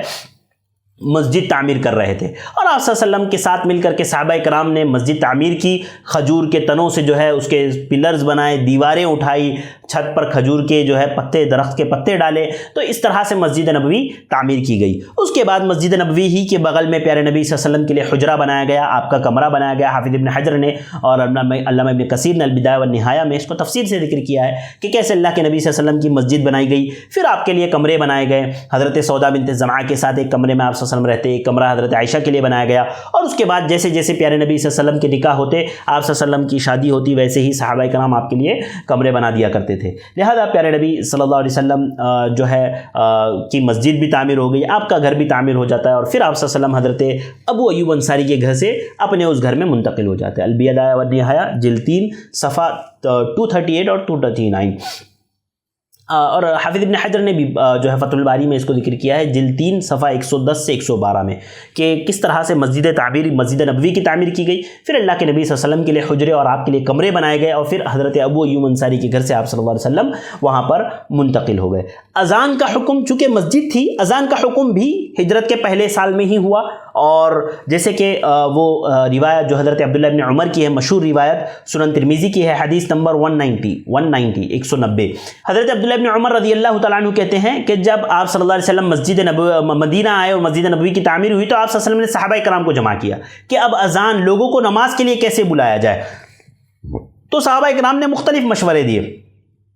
ایک نے کہا کہ ہم نصارہ کے جیسا ایک ناقوس بنا لیتے ہیں، جس طرح سے ان لوگوں نے ناقوس بنا لیا ہے۔ بعض نے کہا کہ نہیں، یہودیوں کی طرح ایک قرن لے لیں گے، اس میں پھونکیں گے، جس طرح سے وہ لوگ کرتے ہیں اس طرح سے کریں گے، تاکہ لوگ جو ہے مسجد کی طرف آئے۔ حضرت ابن عمر کہتے ہیں کہ حضرت عمر بن خطاب رضی اللہ تعالیٰ عنہ کہا کہ اللہ کے نبی صلی اللہ علیہ وسلم کام کرتے، ایک آدمی کو بھیجتے ہیں جو جا کر کے لوگوں کو نماز کے لیے بلا کر کے لائے۔ پھر اللہ کے نبی صلی اللہ علیہ وسلم نے حضرت بلال کو کہا کہ جاؤ اور لوگوں کو نماز کے لیے پکارو۔ اسی طرح ایک اور روایت جو اذان کی مشہور روایت ہے، جو ہے سنن ترمذی کی روایت ہے، علامہ البانی نے صحیح قرار دیا، حدیث نمبر 189۔ حضرت عبداللہ بن زید کہتے ہیں کہ انہوں نے خواب میں اذان کے یہ کلمات دیکھے، یہ جو کلمات ہیں مکمل اذان کے، اللہ اکبر اللہ اکبر لا الہ اللہ اکبر اللہ اکبر اشہد ان لا الہ الا اللہ اشہد ان محمد رسول اللہ حی علی الصلاۃ حی علی الفلاح، جو ہے اللہ اکبر لا الہ، مکمل جو اذان کے الفاظ ہے۔ حضرت عبداللہ بن زید کہتے ہیں کہ انہوں نے یہ خواب میں دیکھا، پیارے نبی صلی اللہ علیہ وسلم کے پاس آیا اور بیان کیا کہ پوری اللہ کے نبی صلی اللہ علیہ وسلم سے پورا خواب اپنا بیان کیا، اور پھر اللہ کے نبی صلی اللہ علیہ وسلم نے حضرت بلال سے کہا کہ جاؤ اور بلال انہی الفاظ میں اذان دو۔ جب حضرت بلال نے یہ اذان دی تو حضرت عمر بن خطاب رضی اللہ تعالیٰ عنہ نے سن لی، اور اپنی تہبند کو پکڑ کے گھسیٹتے ہوئے پیارے نبی صلی اللہ علیہ وسلم کے پاس آئے اور کہا اللہ کے نبی صلی اللہ علیہ وسلم، قسم ہے اس ذات کی جس نے آپ کو حق کے ساتھ بھیجا ہے، میں نے خواب میں بالکل یہی کلمات سنے ہیں جو بلال نے کہا ہے۔ اللہ کے نبی صلی اللہ علیہ وسلم نے کہا الحمدللہ، شکر ہے اللہ کا، یعنی اللہ حضرت عمر کے بعد سے بھی اس کی تصدیق ہو گئی کہ یہی اذان مشروع کر دی گئی ہے۔ اب لوگوں کو نماز کے لیے بلانا ہو تو انہی الفاظ کو دہرانا ہے، انہی الفاظ سے پکارنا ہے، یہی اذان کے کلمات ہوں گے۔ لہذا اذان بھی اس وقت جو ہے جاری ہو گئی۔ اب یہ نماز اور اذان چلتی رہی۔ یہ مسجد اللہ کے نبی صلی اللہ علیہ وسلم نے جو مسجد تعمیر کی تھی، یہی مسجد حضرت ابو بکر کے بھی دور میں رہی۔ مسجد نبوی حضرت ابو بکر کے دور میں کچھ بھی جو ہے چینجز نہیں آئے مسجد نبوی میں، ویسے ہی رہی جیسے پیارے نبی کے دور میں تھی۔ پھر جب حضرت عمر کا دور آیا تو آپ نے اس میں جو ہے ستون جو کھجور کے تنوں کے تھے اس کو ہٹا کر کے آپ نے صاف اور شفاف لکڑی کے کھجور کے تنے کو جو ہے آپ نے ستون بنایا۔ پھر اس کے بعد حضرت عثمان نے کچھ چینجز کیا، اس کے بعد پھر چینجز ہوتے چلے آ گئے جو ہے اس مسجد نبوی میں۔ یہ صحیح بخاری کی یہ جو چینجز والی باتیں میں نے کہی نا، یہ اپنی طرف سے نہیں ہے، صحیح بخاری کی روایت ہے، حدیث نمبر 446۔ تو آپ دیکھیں اللہ کے نبی صلی اللہ علیہ وسلم نے جب آپ صلی اللہ علیہ وسلم مسجد مدینہ آئے تو آپ نے سب سے پہلا کام مسجد تعمیر کی۔ میرے بھائیوں، میری ماں بہنوں، مسجد کا بہت بڑا کردار ہے انسان کی زندگی میں۔ آج ہمارے یہاں ماحول یہ ہے نا کہ ہم لوگ مسجدیں ڈھونڈتے نہیں ہیں، ہم لوگ مسجدوں کی اہمیتوں کو نہیں سمجھتے۔ آپ دیکھیں قباء میں صرف اور صرف 15 دن قیام کرنا تھا، اللہ کے نبی نے وہاں بھی مسجد تعمیر کی۔ آپ صلی اللہ علیہ وسلم مدینہ آئے، آپ نے سب سے پہلا کام کیا مسجد تعمیر کی۔ چونکہ مکہ میں نہیں کر سکتے تھے تعمیر، موقع نہیں تھا، محل نہیں تھا، ضرور ویسی جو ہے ویسا ماحول نہیں تھا، لہذا آپ نے نہیں کیا۔ لیکن جب ماحول جیسے ہی سازگار ہوا، سب سے پہلا کام مسجد کا تعمیر کرنے کا اللہ کے نبی نے کیا۔ اس میں میرے اور آپ کے لیے سب سے بڑا یہ سبق ہے نا کہ جب کبھی ہم لوگ گھر ڈھونڈیں تو ہم یہ دیکھیں کہ مسجد قریب ہے کہ نہیں قریب ہے۔ ہمارے ہاں لوگ جب گھر لینے والے ہوتے ہیں، چاہے کرائے پر لینا ہو، رینٹ پر لینا ہو یا پرچیز کرنا ہو، خریدنا ہو گھر کو، تو ہم لوگ یہ دیکھتے ہیں کہ فیسلٹیز کیا کیا ہے، بلڈنگ کیسی ہے، وہاں پر ایمینٹیز کیا کیا ہے وہاں کی، اسی طرح جو ہے مارکیٹ قریب ہے کہ نہیں قریب ہے، اسٹیشن قریب ہے کہ نہیں قریب ہے، ایئرپورٹ قریب ہے کہ نہیں قریب ہے، بس سٹاپ کتنا دور ہوتا ہے، یہ ساری چیزیں انسان دیکھتا ہے۔ اگر کوئی چیز نہیں دیکھتا ہے تو وہ یہی نہیں دیکھتا کہ مسجد ہے کہ نہیں ہے۔ مسجد کی تو فکر ہی نہیں ہے، بالکل غیر مسلم علاقے میں جا کر کے پڑے ہیں جہاں پر دور دور تک کوئی مسجد نہیں۔ کیا فائدہ ایسا رہ کر کے؟ ایسی جگہوں پر اگر ہم رہیں گے تو کیا ہمارے بچوں کی تربیت ہوگی، کیا ہماری تربیت ہوگی؟ خاک تربیت ہوگی۔ ارے مسجد اتنا بڑا کردار ادا کرتی ہے انسان کی زندگی میں کہ آپ اندازہ بھی نہیں لگا سکتے۔ تو میرے بھائیوں، میری ماں و بہنوں، انسان کو چاہیے کہ جب کبھی گھر تلاش کرے نا تو سب سے پہلا کام یہ کریں کہ مسجد دیکھیں گھر سے قریب ہے کہ نہیں قریب، مسجد ہے کہ نہیں ہے، کیونکہ مسجد ہی سے ماحول بنے گا، گھر کا دینی ماحول بنے گا، بچوں کی تربیت ہوگی، گھر والوں کی تربیت ہوگی، نوجوانوں کی تربیت ہوگی۔ ورنہ اگر مسجد نہیں ہوگی گھر میں، کوئی نماز نہیں پڑھے گا، آپ کے گھر کا حال برا ہوگا، آپ کے اور ایک غیر مسلم کے گھر میں کوئی فرق نہیں رہے گا۔ لہذا مسجد کا انسان کے گھر کے اطراف میں ہونا بہت ضروری ہے۔ تو جیسے ہی گھر تلاش کرو سب سے پہلے یہ دیکھو کہ مسجد ہے کہ نہیں ہے اطراف میں۔ آپ کو بتائیں مسجد ہی وہ جگہ ہیں جہاں پر لوگوں کی تربیت ہوتی ہے، نوجوانوں کی تربیت ہوتی ہے۔ اللہ کے نبی صلی اللہ علیہ وسلم کے صحابہ مسجد میں آیا کرتے تھے، آپ صلی اللہ علیہ وسلم کے پاس آ کر کے وہ لوگ سبق لیتے، تربیت لیتے، سیکھتے، سمجھتے، اللہ کے نبی صلی اللہ علیہ وسلم ان کو سکھاتے۔ ہاں وہ ایک مدرسہ بھی تھا نا، اصحاب صفہ کہاں رہتے تھے؟ مسجد کے بازو میں چبوترا تھا، وہیں پر اصحاب صفہ رہا کرتے تھے، وہیں پر پڑھا کرتے تھے۔ مسجد مدرسہ تھی، اللہ کے نبی صلی اللہ علیہ وسلم کی مدرسہ تھی مسجد، صحابہ کرام وہیں آ کر کے تعلیم حاصل کیا کرتے تھے پیارے نبی صلی اللہ علیہ وسلم سے۔ آج ہمارے یہاں مکتب تو چلتے ہیں مساجد میں، لیکن وہ مکتب بھی بالکل ڈھیلے ڈھالے ہوتے ہیں۔ ایسا نہیں ہونا چاہیے، مضبوط تعلیم ہونی چاہیے مسلمانوں کی، ہمارے بچوں کی تعلیم مضبوط ہونی چاہیے۔ لہذا میرے بھائیوں، میری ماں و بہنوں، مسجد بہت بڑا کردار عطا کرتی ہے۔ مسجد آپ کو پتہ ہے اجتماعیت کا مذکر ہے، مرکز ہے، مسجد اجتماعیت کا مرکز ہے۔ ایک آپ دیکھیں، آپ سوچیں، ایک شخص جو مسجد میں آتا ہے 5 وقت کی نماز پڑھتا ہے، پہلی صف میں کھڑا ہوتا ہے۔ جب مسلمان جمع ہوتے ہیں، نماز پڑھتے ہیں، کسی دن کوئی شخص جو پہلی صف میں کھڑا ہوتا تھا یا دوسری صف میں کھڑے ہوتا تھا وہ نہیں آیا، تو لوگ حیران اور پریشان ہو جاتے ہیں کہ بھئی فلاں صاحب کہاں ہے، 2 دن ہو گیا، 3 دن ہو گیا، نظر نہیں آ رہے۔ پتہ چلتا ہے بھئی وہ بیمار ہے، وہ بیمار ہیں۔ کچھ مصلی دوست آپس میں مل کر کے ان کی عیادت کے لیے چلے جاتے ہیں، گھر جا کر کے دیکھتے ہیں کہ گھر میں کھانے کے لیے کچھ نہیں ہے، بیمار پڑے ہیں، بیوی بچوں کا خیال کرنے والا کوئی نہیں ہے، گھر میں جو ہے چیزیں مہیا نہیں ہیں۔ لہذا یہ ایک ہمدردی کا تقاضا ہوتا ہے کہ پھر وہ بھائی لوگ ان کا انتظام کر دیتے۔ کیسے؟ نما مسجد کے ذریعے سے ایک غریب کی مدد ہو گئی، ایک غریب شخص کی مدد ہو گئی، ایک ضرورت مند تک ایک انسان پہنچا۔ تو یہ اجتماعیت کا تعلیم دیتی ہے مسجد، یہ اجتماعیت کا مرکز ہے۔ لہذا ہمیں چاہیے کہ مسجد سے اپنے آپ کو جوڑے، اپنے بچوں کو جوڑے، اپنا تعلق مسجد سے مضبوط کرے۔ اللہ کے نبی صلی اللہ علیہ وسلم کے زمانے میں مسجد یہ دارالفتاء ہوا کرتی تھی، دارالقضاء ہوا کرتی تھی۔ صحابہ کرام جب کبھی کوئی مشکل پیش آتی، کوئی پریشانی پیش آتی، مسجد نبوی آ جاتے، پیارے نبی صلی اللہ علیہ وسلم سے سوال کر لیتے۔ پیارے نبی صلی اللہ علیہ وسلم مسجد نبوی میں بیٹھ کر کے لوگوں کے فیصلے کیا کرتے تھے۔ اسی طرح جو ہے غریب اور نادار لوگوں کا سہارا ہوا کرتی تھی مسجد۔ آپ دیکھیں حضرت ابو ہریرہ رضی اللہ تعالیٰ عنہ، دیگر صحابہ کرام بھوکے ہوتے، پیاسے ہوتے، مسجد نبوی ان کا مرکز بن جاتی، مسجد نبوی ان کا سہارا بن جاتی، وہاں آ کر کے رہتے، کھاتے پیتے، ہاں وہاں پر آ کر کے لوگ ان کی مدد کرتے۔ تو آپ دیکھیں مسجد یہ غریبوں اور ناداروں کا مسکن ہو جاتی ہے۔ آج ہمارے یہاں مسجدوں کو تالا لگ جاتا ہے، اس کے بھی اپنے اپنے اسباب ہیں، وہ بھی ضرورتیں ہیں، وہ بھی مجبوریاں ہیں ان کی بھی، ورنہ تو اللہ کے نبی صلی اللہ علیہ وسلم کے زمانے میں مسجد اس طرح ہوا کرتی تھی نا کہ جن لوگوں کو گھر نہیں ہوتا تھا، جن لوگوں کے سروں پر چھت نہیں ہوا کرتی تھی، وہ مسجد میں آ کر کے رہ جایا کرتے تھے، وہ مسجد میں آ کر کے آرام کر لیا کرتے تھے، مسجد میں آ کر کے سو جایا کرتے تھے۔ لہذا غریبوں اور ناداروں کا جو ہے سہارا مسجد ہوا کرتی تھی۔ اسی طرح مسجد جو ہے اللہ کے نبی صلی اللہ علیہ وسلم کے زمانے میں جیل بھی ہوا کرتی تھی نا۔ حضرت ثمامہ بن اسال کو صحابہ کرام نے کہاں لا کر کے باندھا تھا؟ مسجد نبوی کے ستون سے باندھا تھا۔ تھا۔ ہاں دیکھیے، اس سے ایک بات یہ بھی پتہ چلتی ہے نا کہ غیر مسلم مسجد میں داخل ہو سکتا ہے، مسجد میں آ سکتا ہے۔ ہمارے یہاں میں ایک مرتبہ میں ایک مسجد میں تھا جہاں پر میں رمضان میں تراویح پڑھا رہا تھا۔ میں نے دیکھا کہ وہاں کی مسجد کا فین خراب ہو گیا۔ جب فین خراب ہوا نا تو ان لوگوں نے ریپیئر کرنے کے لیے الیکٹریشین کو جو بلایا وہ غیر مسلم تھا۔ جیسے ہی غیر مسلم الیکٹریشین مسجد میں آیا نا تو مسجد کا ایک مصلی ساری چٹائیاں سمیٹنے لگا، ساری چٹائیوں کو سمیٹنے لگا، ہٹانے لگا۔ اللہ اکبر! آپ سوچیں کیا امپیکٹ پڑا ہوگا اس شخص پر، وہ غیر مسلم شخص جس کے آنے پر ہم مسجدوں کی چٹائیاں ہٹا لے رہے ہیں۔ ہاں، اس کو کھینچ کر کے میں نے بالکل اس کو فوراً روکا۔ میں نے کہا یہ ایسا نہ کرو بھائی، اس کے دل پر کیا گزرے گی کہ ہم اس کے گھر ہمارے گھر وہ ہماری مسجد میں وہ آ رہا ہے اور اس کو ہم آنے کے لیے اس کے ساتھ ہم ایسا سلوک کر رہے ہیں کیسے؟ وہ کہتا ہے کہ نہیں یہ تو نجس ہے نا۔ اللہ اکبر! ارے میرے بھائی مسئلہ سمجھ لو، نجس وہ اس کا جسم تھوڑی نجس ہے، وہ ایمانی شرک کے اعتبار سے، شرک کے اعتبار سے اور ایمان کے اعتبار سے وہ نجس ہے۔ ہاں، لہذا مسجد میں آنے دینا چاہیے، بالکل ان کے آنے سے مسجد گندی نہیں ہوتی ہے، اللہ یہ کہ وہ کوئی غیر شرعی چیز لے کر کے آ گئے، کوئی شراب پی کر کے آ رہا ہے، کوئی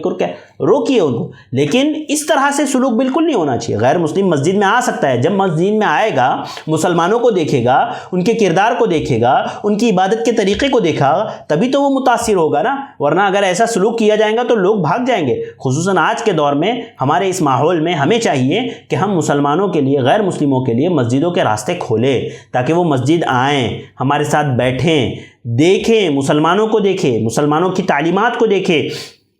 ہاں مسلمانوں کی تعلیمات کو سنیں تاکہ ان کو فائدہ ہو۔ یہ کوشش مجھے اور آپ کو کرنی چاہیے۔ لہذا مسجد کا ایک بہت بڑا کردار، بہت بڑا رول ہے ہماری زندگیوں میں، تو ہمیں چاہیے کہ ہم زیادہ سے زیادہ کوشش کریں کہ ہمارا تعلق مسجد سے مضبوط تر ہو جائے تاکہ ہمارے بچوں کی تربیت مسجد کے ذریعے سے ہو۔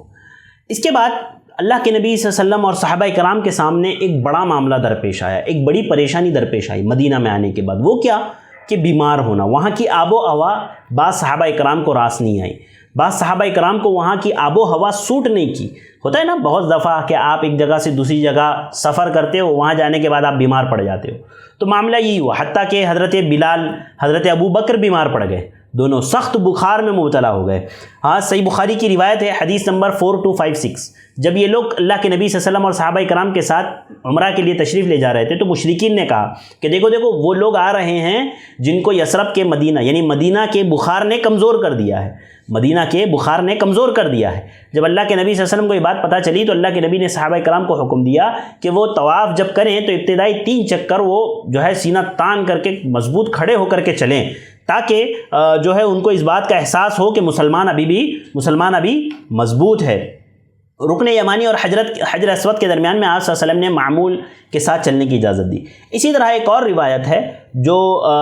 صحیح بخاری کی ہے، حدیث نمبر 5677 حضرت عائشہ رضی اللہ تعالیٰ عنہ فرماتی ہیں کہ اللہ کے نبی صلی اللہ علیہ وسلم اور صحابہ کرام جب مدینہ تشریف لائے تو حضرت عائشہ کے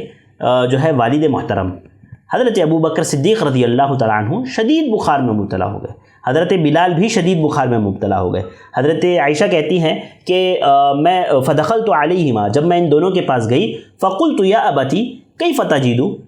حضرت ابو بکر سے انہوں نے پوچھا کہ اے ابا آپ کا کیا حال ہے، اسی طرح حضرت بلال سے پوچھا تو حضرت ابو بکر نے اشعار پڑھنا اور اشعار سنانا شروع کر دیے، وہ مکمل اشعار کل امرئ مسبح، وہ سارے اشعار جو مشہور ہے وہ حضرت ابو بکر نے سنانا شروع کر دیے۔ اس کے بعد حضرت عائشہ کہتی ہیں کہ وہ حضرت ابو بکر سے حضرت بلال سے ملاقات کے بعد وہ پیارے نبی صلی اللہ علیہ وسلم کے پاس حاضر ہوئی اور اللہ کے نبی صلی اللہ علیہ وسلم سے کہا، پوری خبر اللہ کے نبی صلی اللہ علیہ وسلم کو دی کہ کس طرح سے اللہ کے نبی صلی اللہ علیہ وسلم کے صحابی حضرت ابو بکر اور حضرت بلال بیمار ہو گئے اور دیگر صحابہ کرام بھی بیمار ہو گئے ہیں۔ تو اللہ کے نبی نے دعا کی۔ اس میں بعض صحابہ کرام وہ بھی تھے جن کو مدینہ کی بہت یاد، مکہ کی بہت یاد ستا رہی تھی، چونکہ گھر ہے بھائی، کیسے یاد نہیں آئے گی ایک انسان کو اپنے گھر کی، جہاں پر زندگی گزری، جہاں پر بچپن گزرا، جہاں پر جوانی گزری، کیسے انسان اس مقام کو، اس شہر کو، اس علاقے کو بھول سکتا ہے۔ لہذا اللہ کے نبی صلی اللہ علیہ وسلم کو جب یہ بات پتہ چلی تو اللہ کے نبی صلی اللہ علیہ وسلم نے مدینہ کے لیے دعا کی۔ اللہ کے نبی صلی اللہ علیہ وسلم نے دعا کی، اللہم حبب الینا المدینۃ کما حبنا مکہ، کہ اللہ تعالیٰ تو ہمارے لیے مدینہ کو اسی طرح محبوب بنا دے جیسے تو نے مکہ کو ہمارے لیے محبوب بنایا، اور آگے کا الفاظ ہے او اشد، اور اس سے بھی زیادہ محبوب بنا دے، مکہ سے بھی زیادہ محبوب ہم کو مدینہ بنا دے، وصحھا وبارک لنا فی ساعھا ومدھا، اور اللہ کے نبی صلی اللہ علیہ وسلم فرمایا کہ جو ہے اس کے مد میں برکت دے، اس کے جو ہے سا میں برکت دے، اور جو ہے صحابہ کرام کو صحت عطا کر، اور فرمایا وانقل حمى فجعلها بالجحفہ، اور پھر وہ بخار جو ہے جحفہ میں شفٹ ہو گیا، جحفہ میں منتقل ہو گیا، یعنی صحابہ کرام یہاں پر صحت مند ہو گئے، حضرت ابو بکر، حضرت بلال اور دیگر صحابہ کرام بھی، یعنی یہ اللہ کے نبی صلی اللہ علیہ وسلم کی دعا کا اثر تھا، جیسے اللہ کے نبی صلی اللہ علیہ وسلم دعا کی تھی اللہم حبب الینا المدینۃ کما حبنا مکہ، کہ اللہ تعالیٰ تو جس طرح سے تو نے مکہ ہمارے لیے محبوب بنایا، چونکہ مکہ ہماری پیدائش گاہ ہے، اس سے ہمیں محبت ہے، ویسے ہی تو ہمیں جو ہے مدینہ سے محبت عطا فرما، ہمارے دلوں میں مدینہ سے محبت پیدا کر دے۔ آپ دیکھیں اس حدیث سے ایک بات یہ بھی پتہ چلتی ہے نا کہ جو انسان کی پیدائش کا مسکن ہوتا ہے نا، یقیناً وہ اس کے لیے محبوب ہوتا ہے، وہ اس کے لیے فطری محبت ہوتی ہے۔ جیسے اب ہم ہندوستان میں پیدا ہوئے تو ہمارے لیے یہ فطری محبت ہونی چاہیے کہ ہم اپنے شہر سے، اپنے علاقے سے محبت کریں، ہم اپنے علاقے سے محبت کریں، اپنے شہر سے محبت کریں، اپنے دیش سے محبت کریں۔ لہذا پیارے نبی صلی اللہ علیہ وسلم نے دعا کی حضرت جو ہے مدینہ سے محبت کے لیے، اور آج دیکھیں کس طرح سے ہر مسلمان اس شہر سے جو ہے محبت کرتا ہے۔ اللہ کے نبی صلی اللہ علیہ وسلم نے وہاں کے سا اور مد میں برکت کی دعا کی، اسی لیے بعض اہل علم کہتے ہیں کہ انسان کو چاہیے کہ مدینے کا مد لے کر کے وہ اپنے پاس رکھے، استعمال کرے، مدینے کا سا وہ استعمال کرے، اس میں اللہ رب العالمین نے برکت رکھی ہے، چونکہ پیارے نبی صلی اللہ علیہ وسلم کی اس کے لیے خصوصاً دعا تھی۔ لہذا پیارے نبی صلی اللہ علیہ وسلم مکہ سے مدینہ آتے ہیں۔ آپ مدینہ آنے کے بعد جیسے کہ میں نے آپ کو بتایا تھا 3 اہم کام پیارے نبی صلی اللہ علیہ وسلم نے کیے۔ سب سے پہلا کام آپ صلی اللہ علیہ وسلم نے مسجد تعمیر کی، اس سے متعلق چند باتیں ہو گئی، اور اسی طرح سے پھر وہاں پر صحابہ کرام کو ایک بڑی مشکل درپیش آئی، بیمار ہو گئے، آب و ہوا راس نہیں آئی، اللہ کے نبی صلی اللہ علیہ وسلم نے وہاں پر ان کے لیے دعا کی۔ اب جب آپ صلی اللہ علیہ وسلم مدینہ آئے نا، تو مدینہ کے آنے کا مقصد یہ نہیں تھا کہ صرف جو ہے مشرکین کے طعنوں سے بچ جائے، مشرکین کی جو ہے تکلیفوں سے اور پریشانیوں سے بچ جائے، صرف اتنا مقصد نہیں تھا، بلکہ اس کے لیے ایک بڑا مقصد یہ تھا نا کہ ایک ایسے معاشرے کی تشکیل دی جائے جو آگے چل کر کے قائد معاشرہ بن سکے، رہنما معاشرہ بن سکے۔ لہذا اللہ کے نبی صلی اللہ علیہ وسلم جب مدینہ آئے تو مدینہ میں لوگوں کے مختلف احوال تھے، کئی قسم کے لوگوں سے اللہ کے نبی صلی اللہ علیہ وسلم کا سامنا ہوا۔ ایک تو وہ مشرکین تھے جو خاندانی، یعنی مدینہ کے پرانے مشرکین قبائل، پرانے مشرکین اور جو ہے پرانے قبائل جو تھے مدینہ کے وہ مشرکین۔ دوسرے صحابہ کرام جو تھے، انصار اور مہاجر، دونوں طرح کے صحابہ کرام اللہ کے نبی صلی اللہ علیہ وسلم کے سامنے تھے۔ اور تیسرے مدینہ کے یہود، مدینہ کے یہود، جیسے کہ میں نے آپ کو بتایا تھا 3 کاموں میں سے دوسرا کام جو اللہ کے نبی نے کیا وہ یہودیوں سے معاہدہ، اس کو انشاءاللہ ہم لوگ آخر میں دیکھیں گے۔ بیچ میں آئیے تیسرا جو کام تھا مواخات، میں نے بتایا تھا نا آپ کو اللہ کے نبی نے مدینہ آنے کے بعد 3 کام کیے، یاد رکھیے ہمیشہ، ایک مسجد تعمیر کی، دوسرا یہودیوں سے معاہدہ کیا، تیسرا مواخات کیا۔ تو یہودیوں سے معاہدہ ہم لوگ بعد میں دیکھیں گے، مواخات ہم لوگ اس سے پہلے دیکھ لیں گے۔ چونکہ میں آپ کو بتا رہا ہوں کہ مدینہ میں جب آپ صلی اللہ علیہ وسلم آئے تو 3 قسم کے قبائل سے، 3 قسم کے لوگوں سے اللہ کے نبی صلی اللہ علیہ وسلم کا سامنا ہوا۔ ایک تو مکہ کے پرانے، یعنی مدینہ کے پرانے مشرکین، مدینہ کے قدیم مشرکین تھے جن سے اللہ کے نبی صلی اللہ علیہ وسلم کا سامنا ہوا۔ دوسرے مہاجر اور انصار صحابہ کرام تھے، اور تیسرے مدینہ کے یہود تھے۔ جو مدینہ کے جو اصل مشرکین تھے نا، جو اصل مدینہ کے باشندے تھے، مدینہ کے رہنے والے تھے اور قدیم مشرکین میں سے تھے، وہ ابھی مسلمان نہیں ہوئے تھے، وہ لوگ ابھی مسلمان نہیں ہوئے تھے، لہذا ایسے لوگوں سے اللہ کے نبی کا سامنا تھا۔ تو یہ لوگ نہ تو اللہ کے نبی صلی اللہ علیہ وسلم اور صحابہ کرام سے کوئی بہت زیادہ نفرت کرتے تھے، نہ بہت زیادہ محبت کرتے تھے، بس یہ لوگ تردد کے شکار تھے کہ مسلمان ہوں نہ ہوں، اسلام قبول کریں نہ کریں، یہ لوگ تردد کے شکار تھے۔ نہ تو ان کو بہت زیادہ اللہ کے نبی سے نفرت تھی، نہ صحابہ کرام سے، اور نہ ہی ان سے کوئی ایسی دشمنی تھی، لہذا وہ لوگ بس معمول ان کا عام تھا۔ ان لوگوں کا معاملہ یہ ہوا نا کہ جو مدینہ کے قدیم مشرکین تھے، یہ آہستہ آہستہ آہستہ آہستہ ایک ایک کر کے مسلمان ہوتے چلے گئے، یعنی یہ سب ختم ہو گئے، مسلمان ہو گئے سارے کے سارے، اور ایک ایک کر کے آہستہ آہستہ یہ جو مشرکین کے قبائل تھے، جو مدینہ کے رہنے والے تھے قدیم مشرکین، وہ سب کے سب تھوڑا تھوڑا کر کے، چونکہ تردد کے شکار تھے نا، کوئی دشمنی پریشانی تو تھی نہیں پیارے نبی سے، لہذا یہ لوگ جو ہے مسلمان ہو گئے دھیرے دھیرے۔ اب رہی بات اللہ کے نبی صلی اللہ علیہ وسلم کے صحابہ کی، تو نبی صلی اللہ علیہ وسلم جب مکہ سے مدینہ ہجرت کر کے آئے تو اللہ کے نبی صلی اللہ علیہ وسلم کے صحابہ کے حالات مختلف تھے۔ جیسے مہاجرین تھے، اب مہاجر صحابہ کرام جو تھے ان کے پاس کچھ نہیں تھا، یہ لوگ اپنے گھر بار بیوی بچے سب کچھ مکہ میں چھوڑ کر کے آ گئے تھے. جن کے پاس مال تھا انہوں نے مال مکہ میں چھوڑ دیا, جنہوں نے خاندان جن کا مکہ میں تھا انہوں نے اپنا خاندان مکہ میں چھوڑ دیا. تو سب کچھ چھوڑ چھاڑ کے یہ لوگ آئے تھے. لہذا یہاں پر آنے کے بعد یہ لوگ جتنے ہی مالدار مکہ میں کیوں نہ ہو, یہاں آنے کے بعد مسکین ہو گئے, غریب ہو گئے, ہاں نادار ہو گئے. لہذا ایک صحابہ کرام تو ایک صحابہ کرام کا گروہ یہ تھا. دوسرا صحابہ کرام کا گروہ یہ تھا جو مدینہ کے انصار تھے, جن کے حالات تھوڑے بہت ٹھیک ٹھاک تھے, جو تھوڑا بہت مالدار, کچھ مالدار, کچھ پیسہ تھا ان کے پاس, ضروریات پوری ہو جایا کرتی تھی, گھر بار تھا, بیوی بچے تھے. لہذا یہ دوسری طرف صحابہ کرام تھے. علامہ ابن قیم رحمہ اللہ فرماتے ہیں کہ اللہ کے نبی صلی اللہ علیہ وسلم نے ان کی ان پریشانیوں کا, جو مہاجرین پریشان تھے, ان کی ان پریشانیوں کا حل یہ نکالا کہ اللہ کے نبی صلی اللہ علیہ وسلم نے ان دونوں کے درمیان میں مواخات کروا دیا. یعنی انصار اور مہاجر کو دونوں کو بھائی بھائی بنا دیا, ایک مہاجر ایک انصار کو. حضرت انس بن مالک رضی اللہ تعالیٰ عنہ فرماتے ہیں کہ اللہ کے نبی صلی اللہ علیہ وسلم نے جو ہے یعنی انس بن مالک میں مہاجرین و انصار کے درمیان میں بھائی چارگی کروائی. اور یہ کل 90 لوگ تھے, 90 صحابہ کرام تھے جن کے درمیان میں پیارے نبی صلی اللہ علیہ وسلم نے بھائی چارگی کروائی. آدھے اس میں انصار تھے, آدھے مہاجرین تھے, جن کو آپس میں ایک دوسرے کا بھائی بنایا. اور ان بھائی چارگوں کی بنیاد یہ رکھی اللہ کے نبی صلی اللہ علیہ وسلم نے کہ یہ ایک دوسرے کے غمخوار ہوں گے, یعنی پریشانی میں, مشکل میں, تکلیف میں ایک دوسرے کا ساتھ دیں گے. ساتھ ہی ساتھ ان کی وفات کے بعد یہ وارث بنیں گے, یعنی ایک انصاری کی اگر وفات ہوتی ہے تو اس کے بعد وارث مہاجر بنیں گے. یہ جو حکم تھا یہ بدر تک باقی رہا. اس کے بعد جب یہ آیت نازل ہوئی سورہ احزاب کی آیت نمبر 6, جس میں اللہ تعالیٰ نے فرمایا وَأُولُو الْأَرْحَامِ بَعْضُهُمْ أَوْلَىٰ بِبَعْضٍ فِي كِتَابِ اللَّهِ مِنَ الْمُؤْمِنِينَ وَالْمُهَاجِرِينَ, کہ جو ہے قرابت دار زیادہ حقدار ہے وراثت کا, یعنی مہاجر وارث نہیں بنے گا بلکہ قریبی رشتہ دار وارث بنیں گے. یہ آیت نازل ہونے تک وراثت کا معاملہ ایسے ہی تھا. لہذا اللہ کے نبی صلی اللہ علیہ وسلم نے ان کی بھائی چارگی کروائی. اور بے شمار شاندار مثالیں انشاءاللہ آگے میں بتاؤں گا آپ کو کہ کس طرح کی مثالیں صحابہ کرام نے پیش کی بھائی چارگی کی. اور یہ مقصد یہ تھا نا کہ قبائلی عصبیتیں ختم ہو جائے, آپسی اختلافات انتشار ختم ہو جائے, محبت پیدا ہو, ایسی محبت جو رہتی دنیا تک کے لیے مثال قائم کر دے. اور ویسی محبت پیدا ہوئی بھی. صحابہ کرام کتنی محبت کرتے تھے اپنے بھائی کے لیے, اپنے بھائیوں کے لیے, اپنا ہر چیز قربان کرنے کے لیے تیار تھے. ایثار کی یہ حد تھی کہ صحابہ کرام اللہ کے نبی صلی اللہ علیہ وسلم, انصار صحابہ کرام اللہ کے نبی سے گزارش کرتے کہ اللہ کے نبی صلی اللہ علیہ وسلم ہماری زمینیں لے لیجئے ہمارے بھائیوں کے لیے, ہمارے گھر لے لیجئے ہمارے بھائیوں کے لیے, ہماری جائیداد لے لیجئے ہمارے بھائیوں کے لیے. پیارے نبی صلی اللہ علیہ وسلم نے جو ہے ان سے انصاب الاشراف میں بلادری نے نقل کیا ہے, جلد 1 صفحہ 270, کہ اللہ کے نبی صلی اللہ علیہ وسلم نے مہاجر, سب سے پہلا کام یہ کیا کہ مہاجر صحابہ کرام کے لیے گھر تعمیر کروائے. مہاجر صحابہ کرام جو مکہ سے مدینہ ہجرت کر کے آئے تھے ان کے لیے گھر تعمیر کروائے. بعض گھر تو انصار کے ان صحابہ کرام کے گھر زمینوں پر تعمیر کروائے جنہوں نے اپنی زمینوں کی پیشکش کی تھی, اور بعض گھر ایسی زمینوں پر تعمیر کروائے مہاجرین کے جس کا کوئی مالک نہیں تھا. ایسی زمینوں پر اللہ کے نبی صلی اللہ علیہ وسلم نے گھر تعمیر کروائے. اس کے بعد اللہ کے نبی صلی اللہ علیہ وسلم کو